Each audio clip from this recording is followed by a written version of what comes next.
Hello, friends, and welcome back to Malicious Compliance Stories. First up today, a story about one entitled woman who thought her faith gave her authority over everyone else's life. When she found out her manager was gay, she tried to destroy his career, but ended up losing her own job. But before we begin, best way to support our channel is to leave comments, like, and subscribe with the turned-on bell so you don't miss the new video every single day. Here we go. The IT manager, the bigoted employee, and the church that said nope. Back in the early 2000s, I was the IT manager for a small company. In May of one year, I hired Robin, the first female in our department. She was a church friend of one of my team, and he recommended her. I made sure she met the other team member and gave them time without me present. I not only got his feedback, I made sure she had a good vibe from him before I hired her. Everyone got along, and things were running smoothly for several months. The Friday before Thanksgiving, we had a company get-together, and everyone's spouses came. That's when Robin met my husband. I left on Saturday for a 2-week vacation, and when I got back, my boss called me before I could even boot up my computer and asked me to come to his office. While I was gone, Robin accused me of sexual harassment. HR did their investigation and said they could find no evidence of it, because it never happened, but offered to transfer her to another department, and she declined. Then she said I was an incompetent manager. My style was to assign projects based on people's skills or interests, or let them decide among themselves who was going to do what if it wasn't specific. The other two people in the department loved the freedom and trust. Robin apparently did not. My boss said she couldn't point out any specific requests she made that I was unresponsive to, nor could she think of any time I singled her out or treated her differently. The fact I wasn't micromanaging her made me a bad manager in her eyes. My boss told her that might be new for her, but that was how he managed too, and he had never heard anyone complain about being trusted too much or given too much freedom. He suggested she tell me that she needed more oversight. She said she wasn't comfortable having that conversation, so he offered to do it for her. That's when she said she couldn't work with me because I'm gay. My boss asked her if I said or did anything inappropriate. She said no. In fact, prior to meeting my husband, she thought I was talking about a roommate when I referred to him. Homosexuality was against her religious beliefs, and she never would have taken the job had she known. My presence created a hostile work environment for her, so he had to fire me. She was also outraged that my boss dared to call himself a Christian and would accept someone so blatantly sinful. My boss told her to get over it or quit because he was not firing me over her religious beliefs. She quit. When I got back to my desk, the guy who recommended her said she started stirring stuff up at church, trying to get him thrown out of the congregation since he knew I was gay. He said the church had several lesbian and gay members and never said anything negative about homosexuality, so he was surprised at her stance. The preacher asked her not to come back. I was blown away by Robin's sense of entitlement. She thought her being an evangelical Christian meant she got to dictate who a company could hire or who could attend a church. I was thankful that everyone, my boss, HR, my team, even an unknown preacher, had my back. So sorry you went through this. I'm glad to hear that the pastor asked her not to come back. It makes no sense that she would think lying and trying to get someone fired are better sins than others and that she was somehow justified in her actions. I'm glad she was sent packing. And our second story. My invisible disability met a stranger's unnecessary comment. This isn't some funny, petty revenge story or one with a perfect karmic ending. It's just something that happened today and knocked the wind out of me, and since I don't really have anyone in my life I can vent to, I'm putting it here to get it off my chest. I recently started a part-time cashier job at a small grocery store that mostly sells produce, deli items, butcher products, that kind of place. I've gone through all the training shifts, shadowed other cashiers, practiced the codes, and today was my very first day working on my own. I walked in nervous but determined. I had my little sheet of common PLU codes tucked under the scanner, and I'd already memorized a surprising number of them. I wasn't fast yet, but I was careful, double-checking the codes when I needed to, making sure items weighed properly, greeting customers, trying to keep that friendly tone we're supposed to have. I actually felt proud. Like, okay, maybe I'm doing all right at this. Then a guy came through buying something with a damaged barcode, so I had to manually enter the long string of numbers printed underneath instead of just scanning. It takes a second, reading tiny text, entering each digit correctly, but I got through his whole order just fine and sent him on his way. Next customer steps up, middle-aged woman, well-dressed, neutral expression. I smile, greet her, start scanning her items like normal, and the very first thing she says is, "Dear, can you see?" Not in a kind voice, not in an, "oh hey, need help" way, more like someone asking why the dishwasher's making a weird sound. I try to deflect it with a little laugh. Haha, well, my vision isn't perfect, but I manage. Even though I could feel my face burning and my stomach dropping, she doubled down. "You look like you were really straining."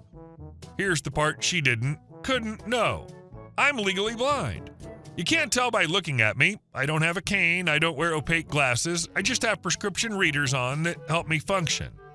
And I wasn't struggling to read the plus or scanner, I was literally entering a damaged barcode. But in that moment, all I heard was, "Everyone can tell something's wrong with you. You'll never be able to do anything normally. No matter how hard you work, you'll always be the blind one." I pushed through her order, handed her the receipt, wished her a good day. She walked off without another word.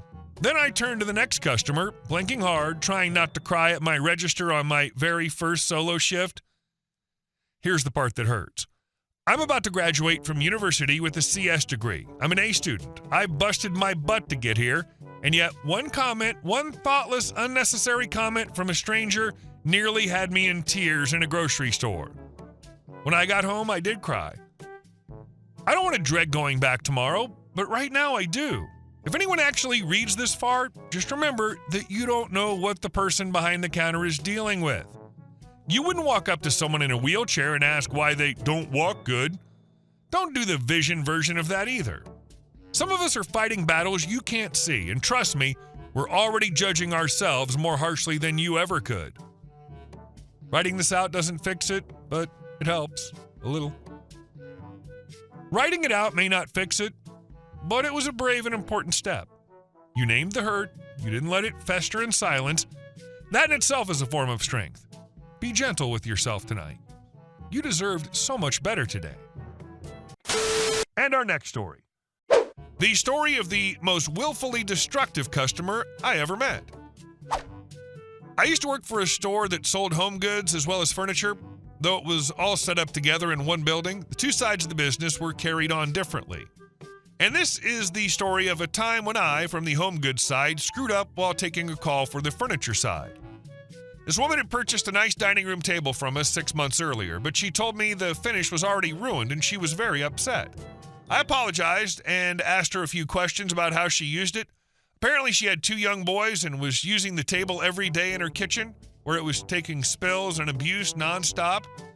I brought up her sale in our computers and saw there were no notes about care, so I apologized again and offered to replace the table, but warned her that what she wanted was a much less expensive kitchen table. Her dining room table cost $1,600 because it was made completely from real unpressed wood. I told her we could refund the difference. The lady didn't want a kitchen table, she just wanted a replacement of the exact same one. I explained that the pits and stains she was seeing weren't due to any defect in the product, they're just a natural consequence of water and roughness with the material.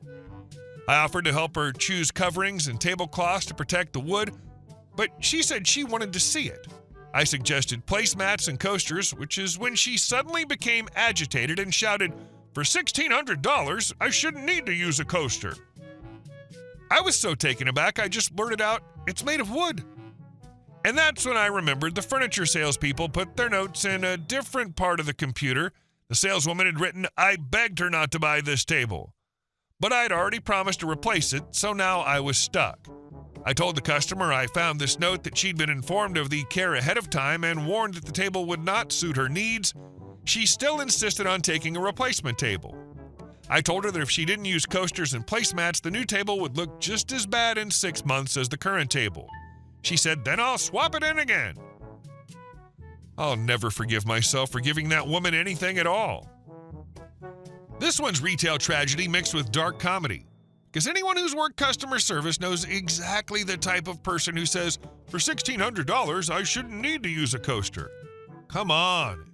It's wood, not adamantium.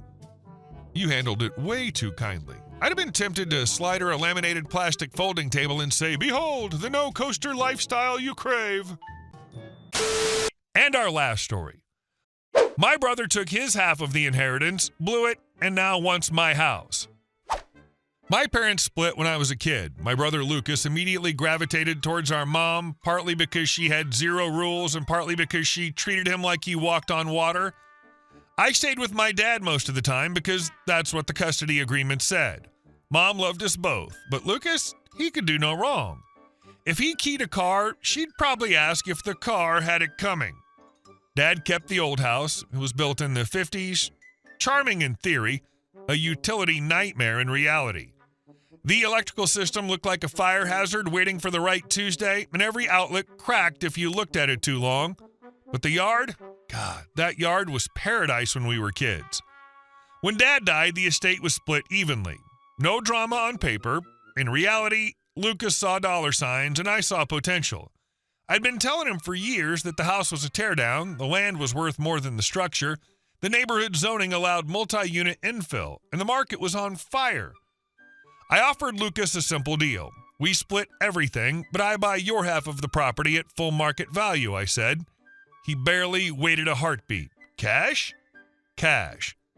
He signed so fast he didn't read the contract. He just wanted money, and I paid him every cent his half was worth. No tricks, no lowballing, no funny business. He bought a sporty car, took a Finding Myself vacation with his girlfriend, and bragged to our mom about how he was finally living the life he deserved. Whatever, his choices weren't my business. I tore down the old house, hired a small but solid development crew, and built a 4-unit modern townhouse. 3 bedrooms, 2.5 baths, small private yards, garage parking, the whole deal. I moved into 1 unit and rented the other 3 for $2,000 each. The bank structured a loan, so my mortgage is $1,800 a month. Do the math. My tenants pay the entire mortgage. I pocket $4,000 every month. I live free. When Lucas found out, he acted like I'd robbed him at gunpoint. "You stole my inheritance," he yelled over the phone. "You knew the land was worth more." "I paid you fair market value," I reminded him, "and I offered to go into it together. You said no." "Yeah, because you didn't say you were going to be making that much money." I almost laughed. "You didn't ask." That only made him angrier. He demanded that I give him one of the units since it was our childhood home. I reminded him again that 1, he sold his half willingly, 2, he didn't want a partner, and 3, he blew the money he got. He didn't care. "You should give me one anyway. It's only fair." He even tried emotional manipulation. Dad would want us to share. Dad absolutely would not have wanted me to subsidize a grown man's lifestyle because he regrets blowing his windfall on girls and designer clothes. Mom then stepped into the arena like some kind of chaotic referee. "You're being selfish," she snapped. "Lucas is family. He deserves a home too. Either give him a unit or half the rental income." I told her absolutely not. "So be it," she said. "I'm cutting you out of my will." I shrugged. "That's fine. But going forward, I won't be helping with your retirement or medical bills. Lucas can handle it with all the units he thinks he deserves." Silence. Actual silence. The kind you only hear when someone realizes they just lost their bargaining chip. Now I'm getting guilt trip texts every day. Lucas playing the victim, Mom telling me I'm turning my back on family. Meanwhile, neither of them understands that building the fourplex wasn't magic. It was risk, debt, planning, and months of work. They want the reward without lifting a finger. Last night, Lucas sent another message. "If you don't give me a unit, I'm never speaking to you again." I replied with one word. "Okay." Haven't heard from him since. You gave him a clean, fair buyout. He got what he wanted, cash. What he did with that money was entirely up to him, and he chose lifestyle over long-term value. Cars depreciate, vacations vanish. You, on the other hand, made choices that built equity. Now that your half turned into something sustainable and maybe even profitable, he's kicking himself trying to rewrite history like he's owed another bite of the pie. And your mom? That ultimatum isn't just unfair, it's manipulative. Emotional blackmail under the banner of family unity is still blackmail.